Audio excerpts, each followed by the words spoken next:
defended his allegations against the electoral rolls in Maharashtra, an election the Congress lost against expectations. But the ECI is not backing down either. It has defended its decision since the very same parties were raising suspicion over electoral rolls. While the war of words continues, the exercise seems rather needed, a measured preemptive move by the poll body. Even need of the hour, I'd say, considering the last time such an exercise was conducted, it was well over 2 decades ago. Urbanization, migration are driving factors behind these processes that are inbuilt in the Indian Constitution. But let's not forget, there is the threat of illegals, a new challenge that threatens national security. Should the opposition be on board? From calling the exercise akin to NRC to even calling the Election Commission a BJP agent trying to meddle with voters, do these charges suffice? Opposition's claim that this exercise is going to have some trouble, an exercise mandated by law and the very constitution that they swear by. Shouldn't they be the first ones to welcome such an exercise in Bihar, or do they want to have their cake and eat it too? Will raking Maharashtra poll results and questions over SIR be enough in Bihar? Will this really sail them through? We'll take that and more with our guest joining us in just a bit. Now, Election Commission's move fits well within the framework set by the Constitution, the very Constitution that gets displayed and waved frequently in the hands of every opposition leader.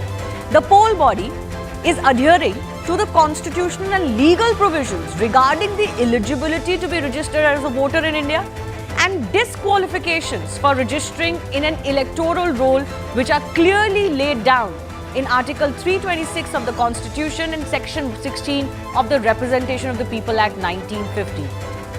Article 324(1) of the Constitution gives the EC power over superintendence, direction and control of the preparation of the electoral rolls for the conduct of elections to Parliament and state legislatures. Under Section 21(3) of the Representation of the People Act 1950, the ECI may, it says, at any time direct a special revision of the electoral roll for any constituency or even part of a constituency in such a manner as it may think fit. The Registration of Electors Rule 1960 says the revision of rolls can be carried out either intensively or summarily, or partly intensively or partly summarily, as the EC may direct. Special summary revisions take place every year, and the electoral roll is updated before each Lok Sabha and State Assembly elections. In fact, intensive revisions, the one that is being carried out in Bihar, have also taken place multiple times since independence in 1952, 56, 57, 61, 65, 66, 63 to 64, 1987 to 89, 1992, 3, 5, 2002, 3 and 4. In fact, this is the longest gap there has been since such a revision has been held. So the big question is there any ground to complain? In Bihar, the exercise, in fact, has been long overdue, particularly because the last electoral roll exercise was carried out in 2003. That's well over 20 years. In 2003, we are being told that this exercise was carried out in just 31 days. At that time, there was much less technical support. You could argue people were less accustomed to technical support, and we didn't really live in the same world. Even Bihar didn't have what it has today. So are the contentions that this is not enough time for a state like Bihar questions that can stand? On top of that, urbanization, migration, foreign illegals have become driving factors behind why this exercise should be conducted. Now, despite this effort to create a fear on ground, confusion on ground, the Election Commission is sticking to its guns. In a latest response, Election Commission sources have informed that there is no confusion on field and the process is taking place as per the SIR orders. The process will continue and that there is no change in the direction that has been given because there was some fake news being circulated on that. Furthermore, Election Commission sources also added that it's unclear why some are trying to create confusion over the process. What could really be the end game? So the big question we asked today, even as the Maharashtra results shadow is there on the Bihar election campaign and questions are being raised on the SIR process, will this be enough for the opposition to sail through?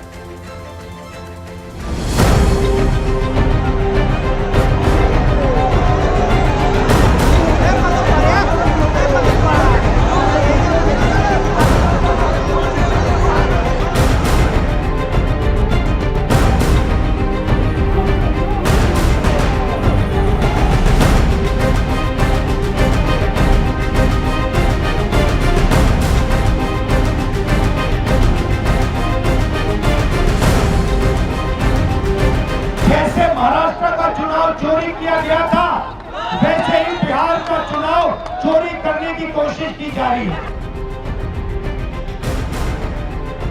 ये लोकतंत्र को खत्म करना चाहते हैं, ये हम बिहार के लोग हरगिज़ नहीं होने देंगे, नहीं होने देंगे। वो पूरे जिंदगी तबाह कर दिया है, पूरे देश के गरीबों का जिंदगी तबाह कर दिया है। उसको कब याद आया कि देश में नागरिकता जन्म लेने वाला नागरिक नहीं है। 4 करोड़ लोगों ने फॉर्म जमा कर दिया, अब बचा क्या? इसका मतलब है 52%, 53% लोग ये चाहते हैं कि इसकी समीक्षा हो और जो फर्जी वोटर हैं उनका नाम कटे।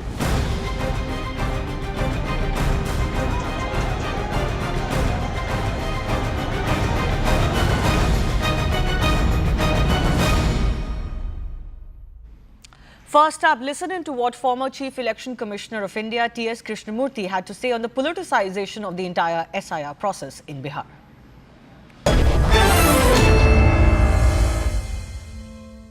Mr. Krishnamurthy, thanks a lot for your time.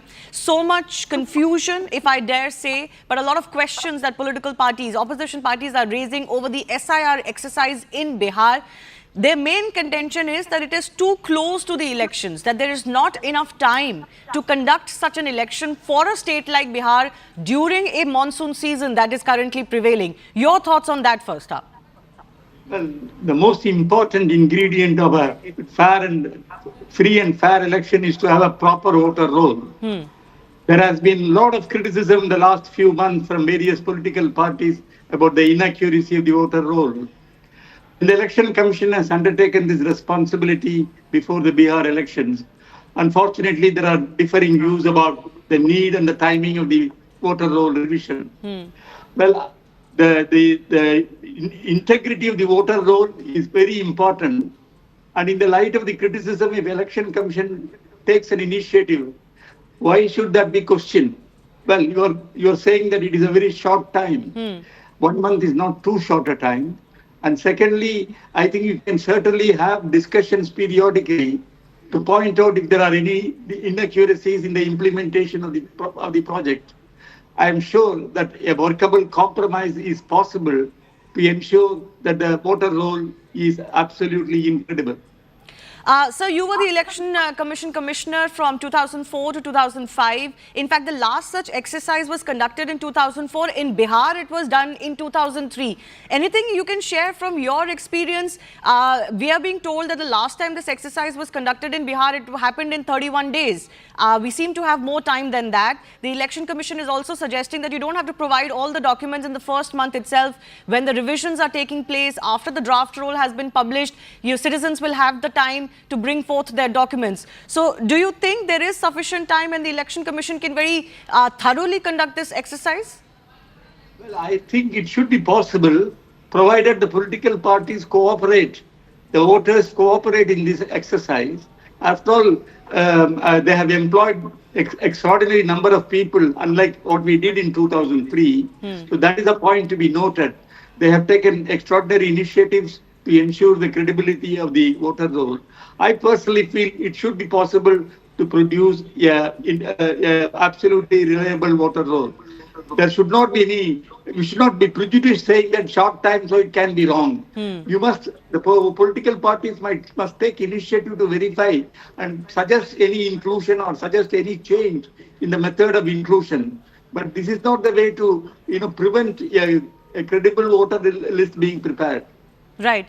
The other criticism is that for a state like Bihar, currently, there are regions that are reeling under monsoons. Plus, it is a particularly backward state. For a state like Bihar, this exercise possibly could have given more advance notice, not just to political parties, but also to the citizens. Well, I agree that there could be more time, but that doesn't mean that the time given is inadequate.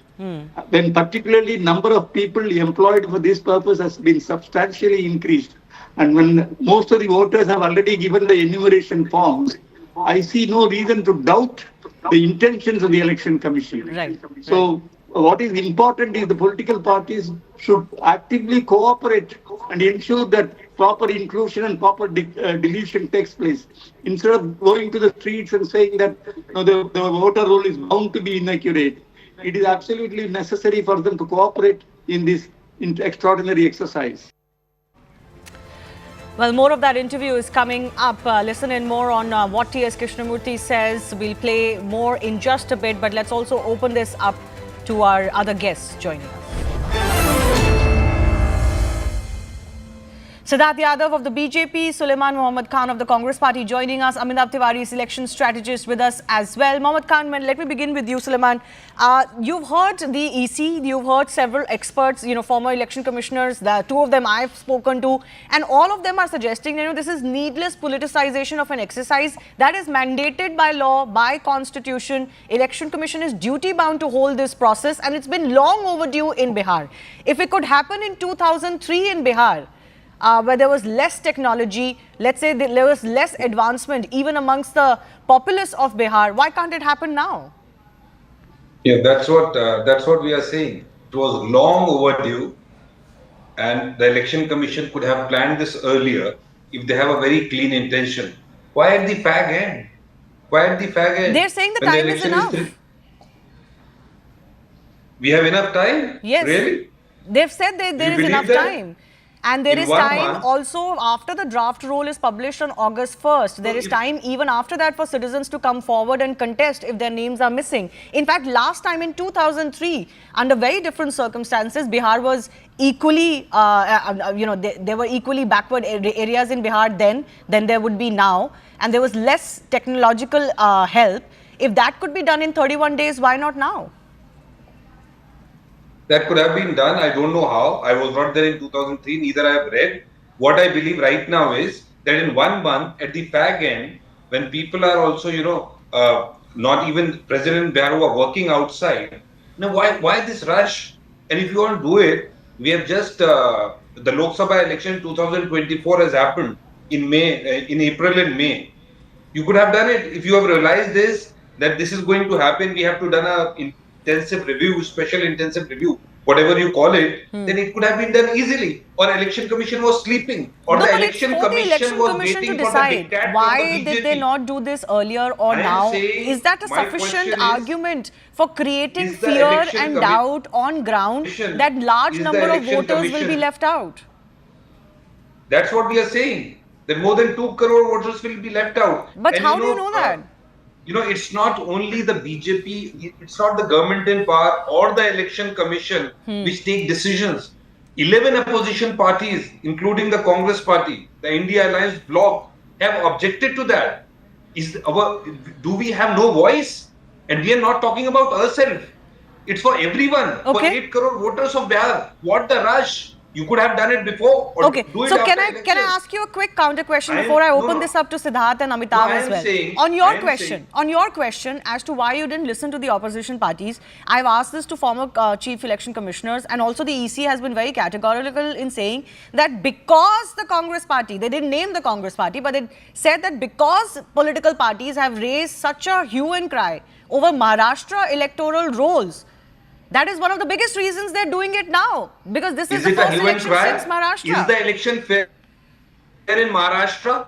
It was a dacoity of election. With my own eyes, I have seen in Rampur Assembly constituency, Election Commission robbed and put a dacoity of the election in UP in Rampur. I have myself a voter. The Supreme Court doesn't seem to believe so. SP and DM who is the returning officer, he acted as a dacoit. People were stopped from voting. You can't sit in judgment of whether that election was a dacoit or not. Sulaiman Mohammed Khan, I don't believe the intention of Election Commission is wrong. It is working as an extended hand of the BJP. Well, then there can be no meeting ground, because obviously if you make those allegations, then you can't complain that please listen to us because we have issues with you of being an agent of the ruling party. This is an institution. This is a constitutional body. Surely, if that is the allegation you're going to make, then there's going to be no meeting ground. One sentence. Yes, one sentence. No need for opposition. Make BJP and Prime Minister Modi Prime Minister forever. Throw the opposition out. You all people, you rule. Your party just won recent state elections in Telangana, Karnataka, in Himachal. Just because the Congress party didn't win Maharashtra doesn't mean all elections are bogus in India. No. Parties out. Whatever Modi says is right. Whatever BJP says is right. But you wanted a revision of electoral rules. You questioned electoral rules in Maharashtra. Including the Election Commission, say right. Okay, Siddharth Yadav. Siddharth Yadav. Opposition has no. Why have Shivani, opposition? Congress spokesperson saying, why have opposition if you never listen Don't to have us? opposition. When election Shivani- commission is your extended hand, Shivani, don't I have think- election Sir- opposition parties. Mr. Sir, I was Sullivan, not yes, speaking. yes, Siddharth. Shivani, I think TV debates should not be used as a platform for propagating lies against our institutions and constitutional bodies. The Congress party's objections about every election only come up when they think that they're going to lose an election. Now, see the objections. In Maharashtra, they said voter numbers have increased. Bihar, they are saying voter numbers might decrease. And I'll expose my friend from Congress party in just a minute.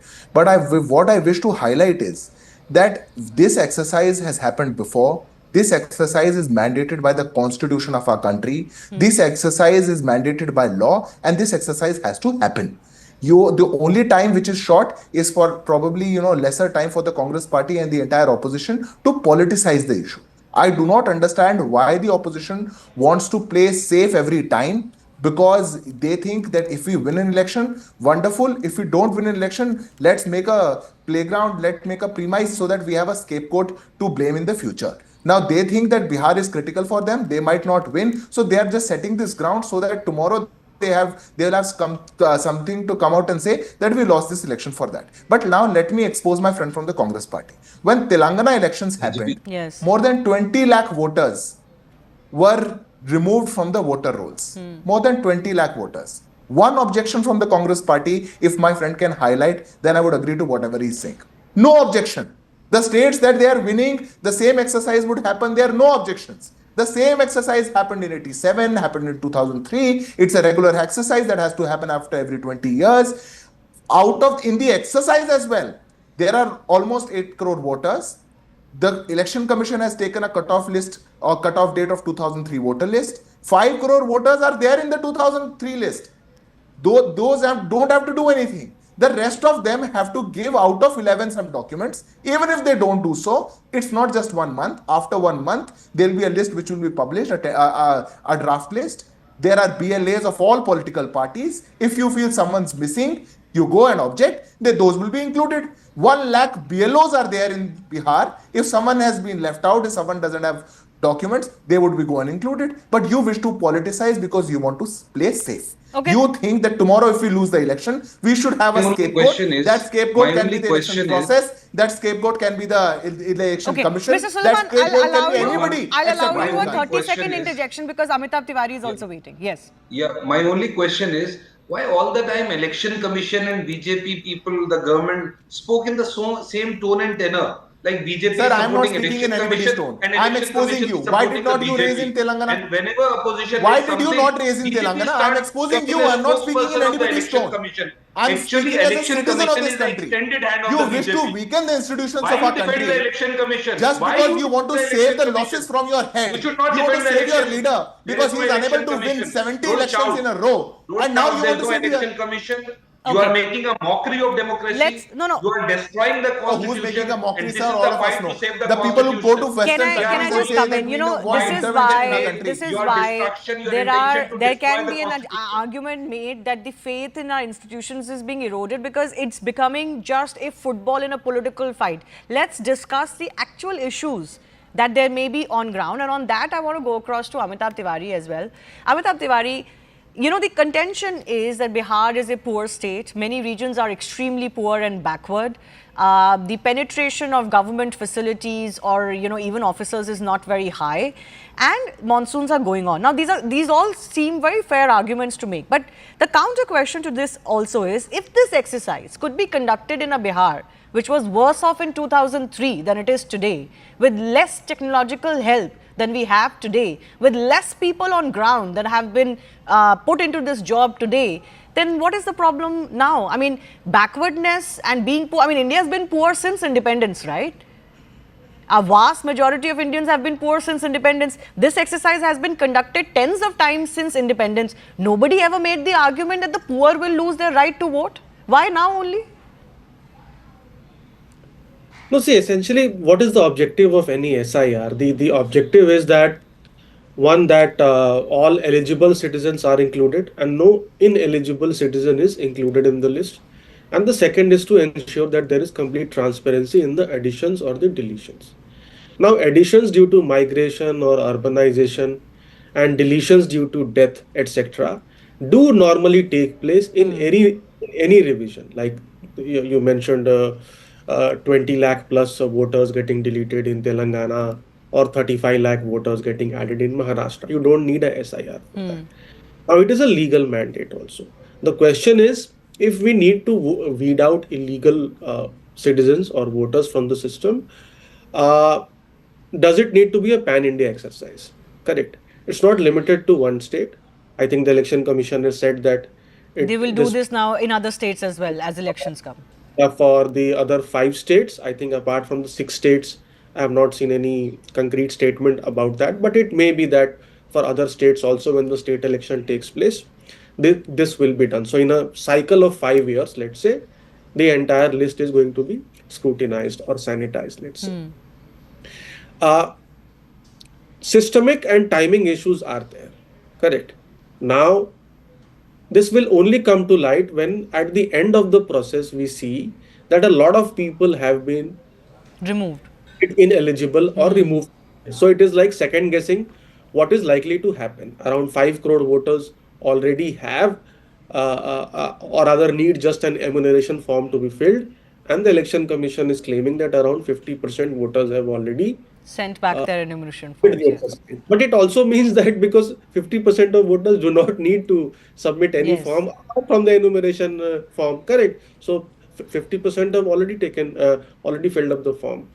I think there are bigger questions on the current process of the election commission with respect to the addition of voters. Okay. There is a bigger tightening required when you are adding voters or new voters.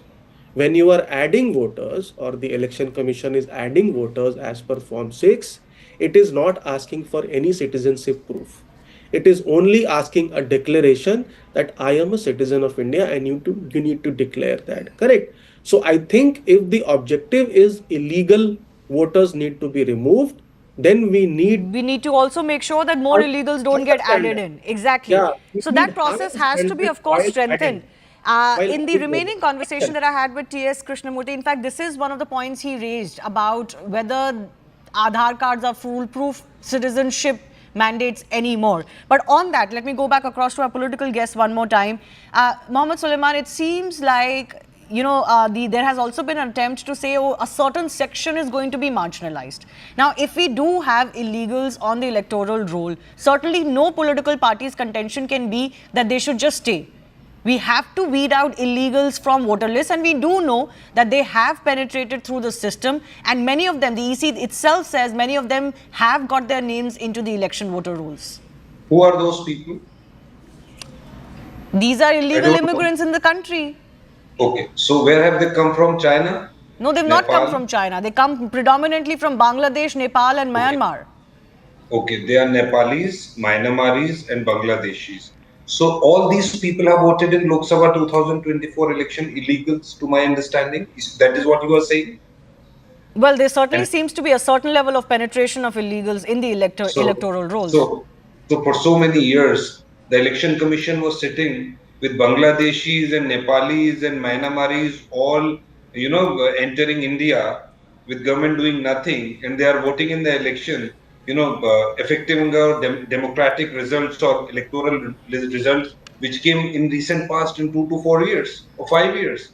So what the election commission was doing now, out of a sudden, fair question that. But if the contention is that only the opposition will suffer, then that raises questions. Because if these illegals are going to be removed, so what you are trying to certainly make, all political parties will suffer, right? Unfair. If they have benefited from these illegals voting for them. Very unfair.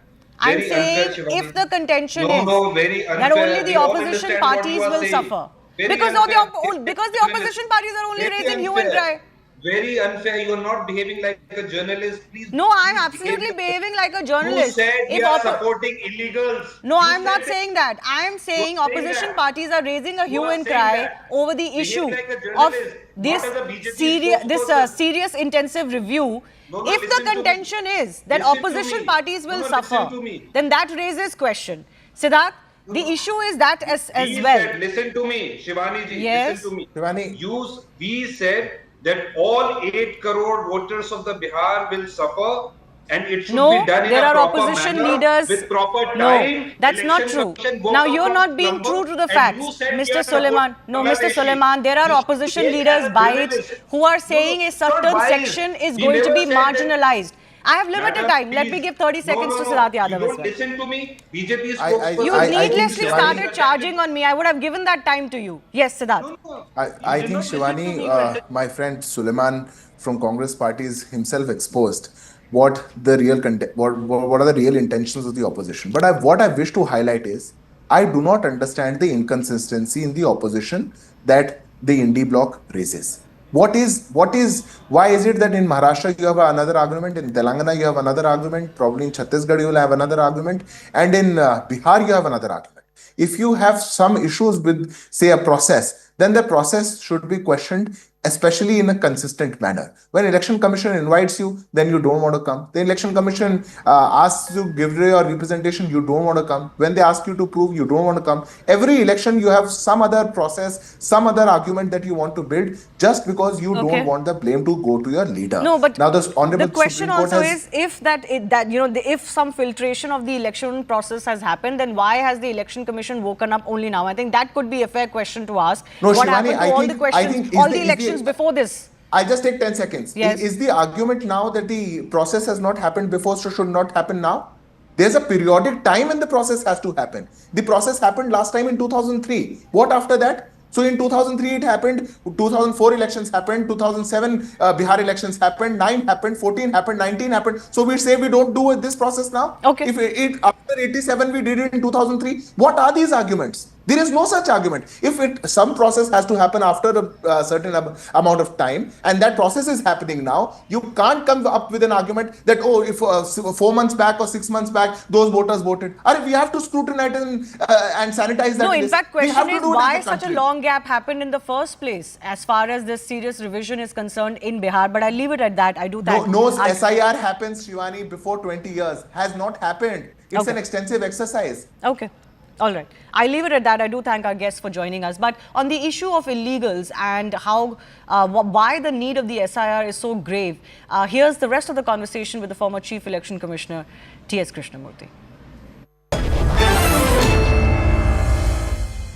So can you share anything from your tenure when the SIR was done last in Bihar, and of course in other states it has been done in 2003-04 as well. It is supposed to be done ahead of, in various forms and versions, a regular revision or a serious revision is supposed to be done before every Lok Sabha election. Your thoughts on why this exercise is important and how the Election Commission is equipped to deal with an exercise of this nature? See, in the last few months, there has been too many criticism about the accuracy of the voter roll. So when such a criticism is there, I think it is the responsibility of the Election Commission to ensure the accuracy of the voter roll. In 2003, we did have, but we had no such great opposition to the exercise. And if the number of people employed and if the proper steps have been taken by the Election Commission to satisfy the needs of the voters, I see no reason why you should straight away say it is bound to be inaccurate. So my own suggestion is for the political parties to cooperate and ensure the accuracy of the voter roll rather than coming to prejudge the issue that it will be inaccurate. Sir, recently, since you talk about the last few months, there's been extreme criticism of the electoral roll, particularly in context of elections in Maharashtra. There seems to be a lot of politicization of what the Election Commission says or does. Your thoughts on that? Do you think too much politicization is happening of the Election Commission's duties? No, in fact, even during my time, there used to be so much of criticism of the Election Commission. Even personal criticisms were leveled against individual election commissioners. It is nothing new. In India, political parties seem to be very happy to criticize the Election Commission, its activities, and even the individual personnel. That doesn't really matter. After all, in a democratic exercise, these things are bound to happen. But what is very important is that the Election Commission and the political parties should have proper communication with each other to ensure that there is a proper electoral exercise. Do you feel that some of the criticism that is coming in of the Election Commission is fair in today's context, particularly, for example, what has happened over Maharashtra results? No, in fact, as far as I know and whatever information I have seen in the public sphere, I think the Election Commission has been taking the right action to ensure that the electoral exercise is free and fair.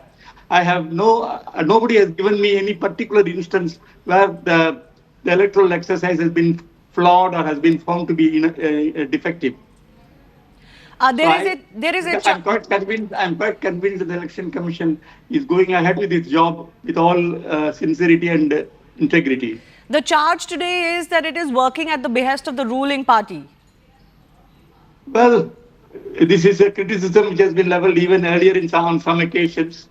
I only would say that the political parties have to realize the responsibilities of conducting the election. Election Commission is a constitutional body like a Supreme Court of India, and they are very committed to ensure free and fair elections. To make criticism that it is a wing of the ruling party and so on, I can only say I'm very sorry to hear such criticism. You talked about proper communication. Another charge coming in from the opposition party is that stakeholders were not taken on board. By stakeholders, they of course mean the political parties that will be fighting these elections. And we've seen representatives of parties going to Election Commission since after this election, this exercise has been announced. Do you think here the Election Commission could have done more to maybe keep opposition parties on board? No, I will always say that even at the lower level, at the grassroots level, there should be communication with the political parties about the exercise that we are doing. And whatever I have seen in the press is that Election Commission has been issuing statements about the activities and how they are going to proceed. Unless and until there is a proper understanding between the two, this kind of criticism will continue to be there. I will only appeal to both the Election Commission and the political parties to sit together to find out any flaws, if there is any in the implementation, and to correct the necessary action. But the sincerity of the Election Commission should not be questioned. My final question to you, sir, the reasoning that Election Commission has given for this serious revision is, of course, things like, the ordinary movement of the voter and the revision of the rolls as is required every few years. And now, in this case, it's been 20 plus years. But they've also talked about illegal migrants entering into voter lists. Do you think this is a particular concern in India, especially in a state like Bihar? In some states, this is a big issue. Many questionable immigrants, they get themselves the ration card and they're able to get into the electoral roll. So this is a very big exercise. I think the whole nation, we have to go into this. How much of this is valid criticism? There are cases I have come across, many immigrants have got the electoral card. So it is actually a duty of the Election Commission to verify. But it is not an easy job because the citizenship records have to be verified. In fact, I would say that the Aadhaar card, which is supposed to be the national identity card, should be categorized into two categories, the citizen Aadhaar card and the non-citizen Aadhaar card. And it should be clearly indicated if once you have a citizen Aadhaar card, your citizenship is proved. Well, it is turning out to be... There must be some kind of a further action to ensure that the Aadhaar card really represents the citizen. Yes. Which is why these multitude of documents, the options that have been given by the Election Commission in this case, and they are to prove citizenship, and they are obviously documents other than the Aadhaar card that the Election Commission... But the fact remains that the Representation of People's Act specifically mentioned the first qualification for a voter used to be a citizen of India and to be resident in that constituency. Yes. So these are issues which need to be definitely verified. Absolutely. Why should there be any political contention on that is the big question. T.S. Krishnamurthy, former CAC, thanks a lot for joining us with your thoughts. Thank you. Thank you very much.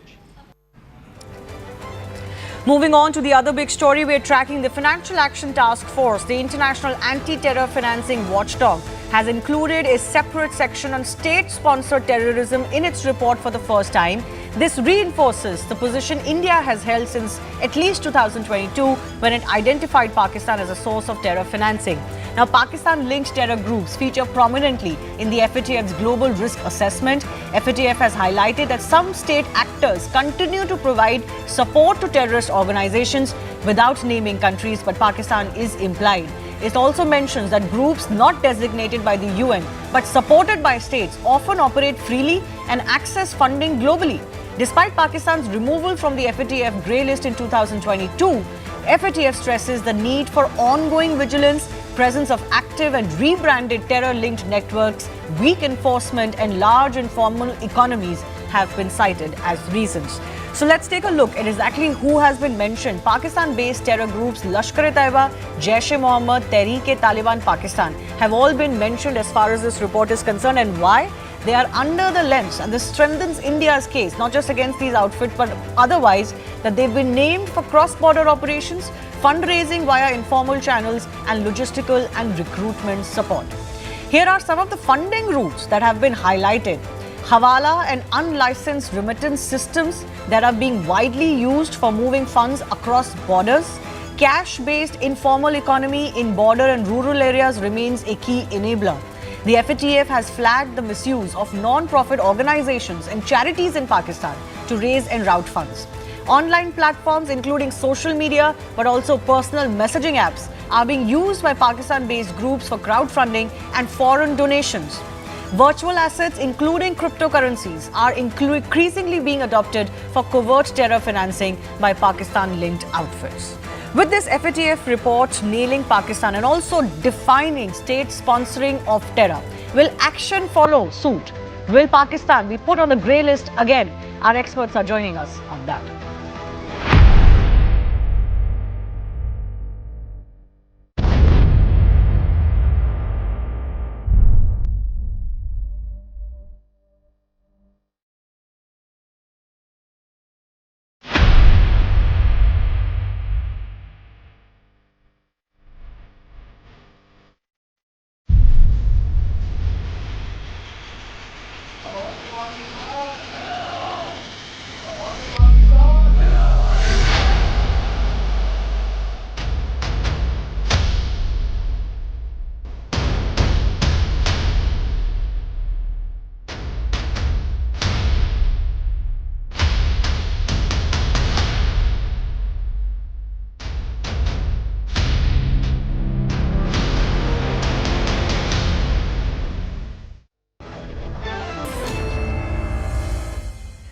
Tara Karta, former director of NSCS, and Colonel Rohit Dev, defense expert, both joining us on the show. I do thank you for your time. Tara Karta, the FATF was also a body that had condemned the Pahalgam terror attack and actually had highlighted it to say that, these attacks are taking place clearly because funding continues for terror groups. It couldn't have been possible without that. After this report that has come out and its definition of state sponsoring of terror, its naming of these groups that operate still in Pakistan, and just the overall lack of adherence as far as financing and proliferation rules are concerned, do you see any way that Pakistan can skip being added to the grey list again? In all justice, they cannot. I mean, in any terrorism, and in fact, I remember about 10 years ago, the DGP Kashmir saying, if you stop the funding, terrorism will stop. Yes. So it's all about the money. But I just went through that report, and it's actually frightening, the kind of routes that a terrorist can follow to send money through using like non-profit organizations in East Asia. Yes. For heaven's sake. I mean, that is the kind of reach these people have. But I must say hats off, because FATF is a dedicated financial group. They are not interested in Pakistan, India, anyone. They are interested in not letting the formal financial system be infected by terrorist funding, money laundering. That is their objective. And it is in their interest to ensure that Pakistan's systems and, remain neat, which obviously they're not. That is what they're saying, that there are, they've named the groups, and that's what they've said. But I would also caution, this is just an off chance, that Hawala networks pretty much across South Asia. And it is, I don't know how one can, if you see that one case which they've said, when a bank account which has been closed is again open again, and then it goes to another account, and it's literally so difficult to trace. But that is a report from the Pakistan counter-terrorism force. So they're clearly capable of doing it when it's required. But in cases where it's the Tariq-e-Taliban, they are able to do these things and find out the money trail. So why can't they do it in others? Yes. In fact, this report has talked about how terror organizations continue to receive support from national governments. The government support to these terror bodies is a long-standing threat to peace in the region, regional plus global security. And there is this trend of sponsoring terror through fundraising techniques. Governments are also giving logistical, material and training help. Colonel Rohidev, this point by point makes India's argument stronger. This is almost like someone describing Pakistan's playbook against India. Right. I think there was a mistake made in 2022. And actually, you cannot do much beyond a point in this FATF Council as well, because the plenary membership of 38 countries. And there are now three and a half countries which are, not exactly with us in all matters. Turkey, China, Malaysia. I see a growing signal from Canada as well, but that will be taken care of by the United States in case they want to. So I think from that particular perspective, it is important that we play our role in terms of collating this information and putting it on table a little more empathetically. There are two organizations as well, which we have looked at. One is the EU, which we have been trying to have a lot of discussion in the last 3.5 months. And I'm 100% sanguine that a lot of this FATF coalition has been presented to the EU president and everybody else when the Prime Minister and others met them. The other is the Gulf Cooperation Council. Now, that is where also the dilemma occurs because of this typical Islamic Caliphate dreams which Pakistan and others have sown across the region. They generally tend to bail themselves out. The only thing is China cannot do it because China is a global power now. And the other two, maybe just enough rogue to, halt this entire movement. But Turkey comes under NATO. So I think there is a lane by the US over them. But the other issues are that not only like the lady mentioned about the Hawala and the other routes which have opened up for easy financing through e-commerce routes. The report has been very, very damning on the digital commerce and e-commerce part. And it has also conveyed that how not only money, but the logistic and the material support is garnered for beefing up their terrorist camps and making up these terror networks grow and systems grow. And believe you me, I mean, it's no surprise. I mean, the lady from NSCS will bear me out when I say this publicly, that Pakistan has used a fair bit of this money which has come to it from various sources, including EU, the Middle East, for couple of decades now, 3 decades plus, in able to put that into the terror network and its military defense. So few $1 billion go towards Sialkot, other places for military preparedness. Balance of it goes into terror hubs, and the remaining of it, which is the larger chunk, goes into pockets of politicians and military people who actually go and settle down we've seen abroad. a little bit of this play out almost in full public view since the Pahalgam attack in Pakistan as well.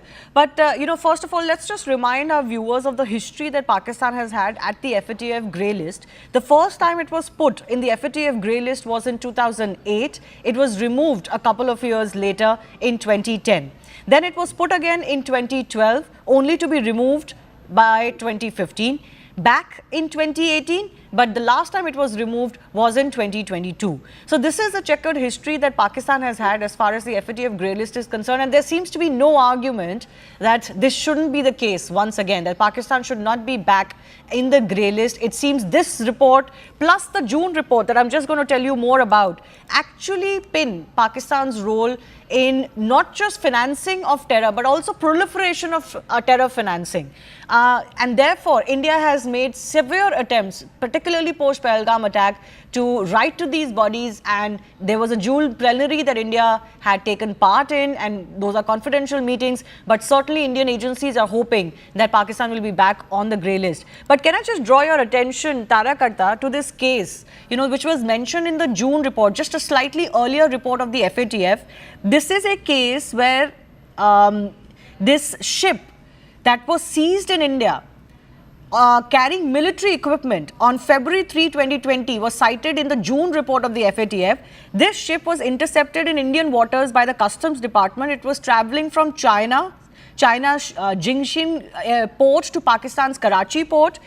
The shipment was linked, the FATF said this, the shipment was linked to Pakistan's National Development Complex, which is their defense and aerospace agency under the Pakistan government.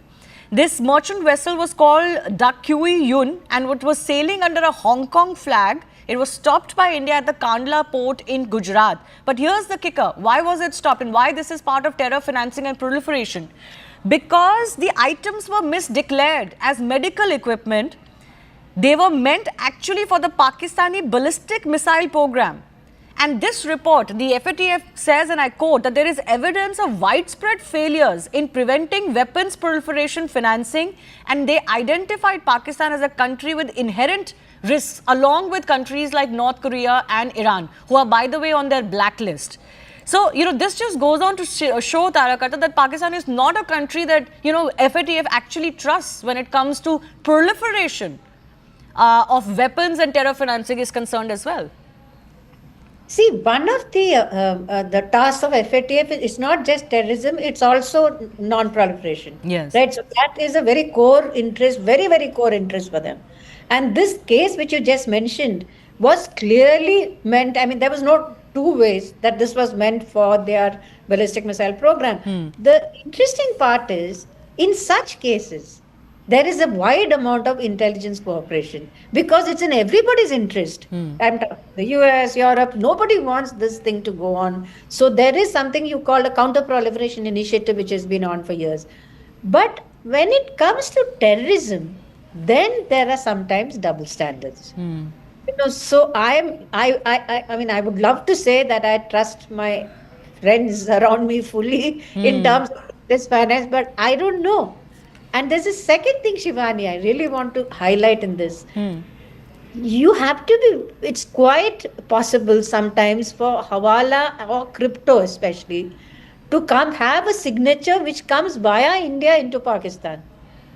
So we have to be really careful about this because it doesn't have a nationality. It has no borders. It just goes wherever it had. It's multiple actors involved. It's organized crime, it's drug trafficking. Like you had that cell in New recently, if you recall, where a bunch of people were arrested. So there are multiple actors involved. So, but I can see that the FATF is certainly very, very clued up on this, but they also depend on the state agencies to give them information.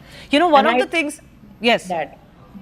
Colonel Dev, one of the things that has been mentioned is how cryptocurrencies could be used for terror financing, right? And we were speaking earlier in the day, and I was mentioning how US President Donald Trump linked cryptocurrency deal has just gone through in Pakistan, and that seems to have played a major role in the friendship that he suddenly sees in Pakistan, despite what the earlier stand of the US government was post their pullout from Afghanistan. We had seen that they had kind of distanced themselves from Pakistan, but now there's such bonhomie, and he was inviting Munir to White House as well. This is where what Tarakarta said is very crucial. Are these agencies going to be free and fair and strict when it comes to their own interests in Pakistan? It's not about these agencies, it's about the members of these agencies. Yes, and I will go a point further to say that, and amplify what Taraji was saying, that what looks as friends at times are the people who don't want you to grow at the rate you're growing. Right? So they will create these hurdles in your backyard and which to keep you engaged, to keep you at their level. You see the kind of hyphenation which is happening post the ceasefire declaration of the ongoing Op Sindoor, comparing India and Pakistan. They are two separate powers. There's no comparison actually today economically or militarily, but there the West was doing it. But my greater point is that the standards of FATF are crucially controlled. They have been revised in October 2024 by the IMF and the World Bank. And those are the two agencies which hopped on the bandwagon, near Op Sindoor to also pledge some money into Pakistan, obviously at the behest of the Western world. And I think these two agencies needs to be extra careful. And there are a couple of reports from very, very, pertinent American financial think tanks, which also have come out, I think, in April and one in February, which also link Pakistan in a big way of this terror financing and proliferation. Right. But like you mentioned, now this is what the double standard is. Iran getting missile technology is a problem for the West. But through Chinese route, not owning the technology but getting it by Pakistan is not a problem. It's never been a problem for last three decades. In fact, assembling of their nuclear arsenal largely has been, given by the Chinese themselves. So I think there is a lot of what meets the eye correctly. You cannot in this multipolarity and people trying to seek advantages negate the factor that there are countries which are not thinking about absolutely. That is a reality. Same point. Crypto. Why should a crypto sign-off be done with a country which is in so much of debt by a country like US, right? Unless it is something to do with Afghanistan, unless the Chinese want to influence Afghanistan against India, and maybe there's a tacit support. No, this seems more like a personal deal. This seems more like a deal that those in power are feeling very favorable for. Everything starts personally, but there's a huge money involved. And funding may not come from the pocket of Donald Trump, may come from somewhere else. So I don't know how it's going to be played out. But certainly Afghanistan is a bone of contention where people don't want India to have its influence. And it's not only the Chinese, but some in the West as well. So I think India has to be a little more cautious. Yes, what I will say is that if India has all these advantages of coalition of evidence, not only FATF is okay to talk about and the World Committee of Nations, multilateral and other organizations, but India should take action. India should take action which corresponds to these, lacunas being created and being harbored. And India is in the full right. So why leave it to a bomb to drop? Here is this, that you need global support to be able to actually break these chains. No one country or two countries together can do this. I'll tell you why you don't need. Today you need because you're not that powerful maybe.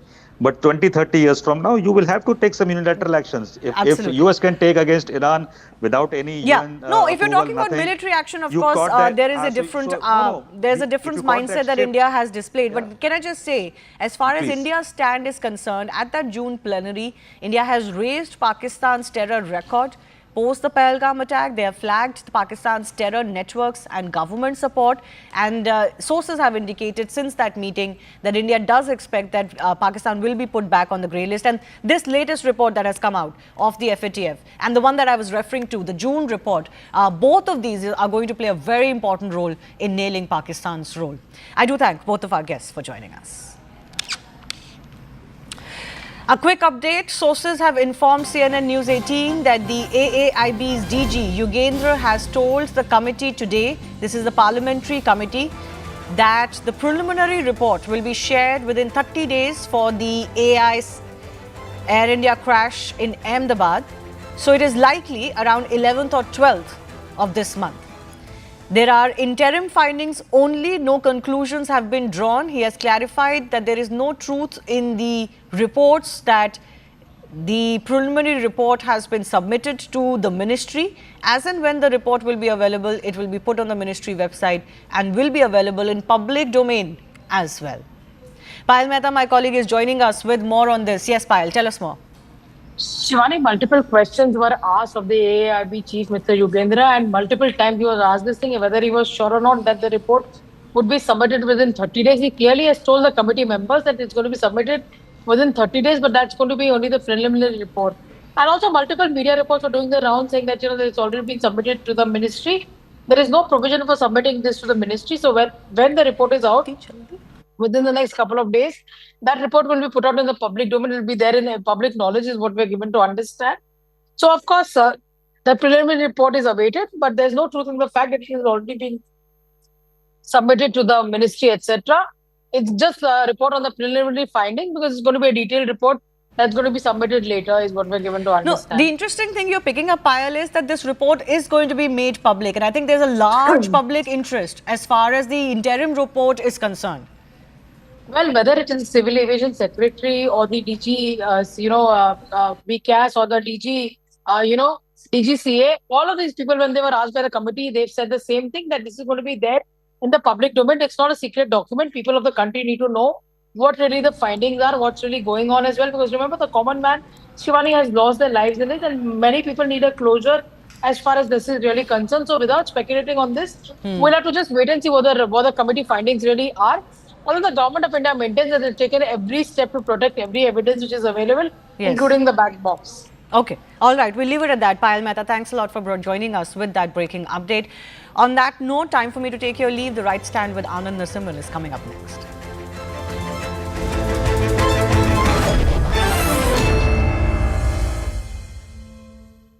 Brought to you by... This is News 18 Network.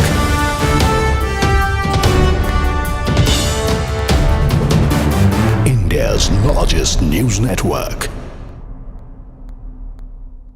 Absolutely, Akash. Continue to stay with us. Rather unfortunate as we are learning of this Jaguar fighter crash that has happened.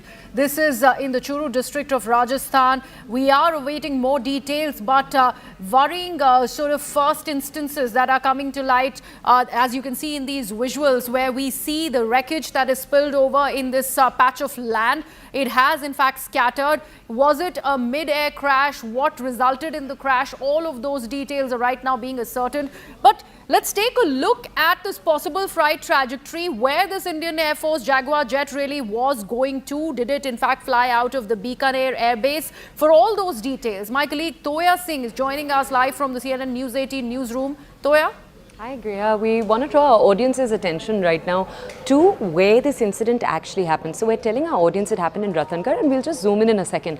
This is obviously a tehsil in the Churu district, and we'll bring you more context in a second. But first, as you can see, this is how far it is from Bikaner. We wanted to show you, just to zoom in a little bit to how close it was. But over here, this is the Ratnagar area, and this jet, as we're talking about, has clearly gone down somewhere in the field areas. So we'll show you more context as it comes in. But this is obviously taking place in the Ratnagar region. It's a tehsil, it's a district, as you can see, in Rajasthan, a little while away from Bikaner. So that's exactly where this crash has happened. Over to you. Right, Toya, thank you so much for that. So Toya, through that satellite imagery, was fairly giving you a sense of how far this crash really took place from the township of Ratnagar.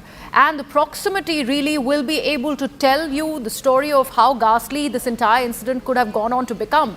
This crash eventually happened in this open field. We're constantly putting out these visuals, but there were villagers who came to this crash site. They in fact saw what happened, and they were very, very close to where the wreckage fell and did not fall on one particular spot. The plane disintegrated, we are told, the jet disintegrated, and these are parts, certain body parts also of possibly the pilot on board in that fighter jet also were found by many of these onlookers. To explain this better, we have our defense correspondent Akash, who has been tracking all the developments of this rather unfortunate piece of news that we're tracking out of Rajasthan. Akash, you were telling us earlier how this is the third Jaguar crash that has been reported in the country, but the very first one in Rajasthan. Rajasthan so far has seen MiG-29 and MiG-21 crashes, flying coffins, like our colleague Bhavani was also mentioning about them. But this one in particular, what might have caused this crash? What is the initial response of the Indian Air Force? There can be some technical malfunctioning, Griha. There can be some other possible scenarios as well. And only court of inquiry will ascertain as to what went wrong. But this is for the benefit of our viewers as to what has happened. So we are learning about one plane crash, one crash in Churu of Rajasthan, where people have noticed wreckages and in fact some sort of air activity as well, where they were talking about a burning object, possibly the fighter plane, and where they are in fact talking about one dead body. So we are...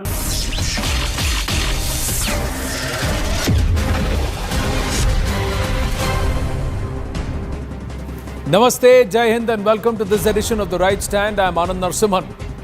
At a time when most advanced economies are grappling with rising public discontent over democratic governance, Bharat stands out with one of the highest levels of democratic satisfaction globally.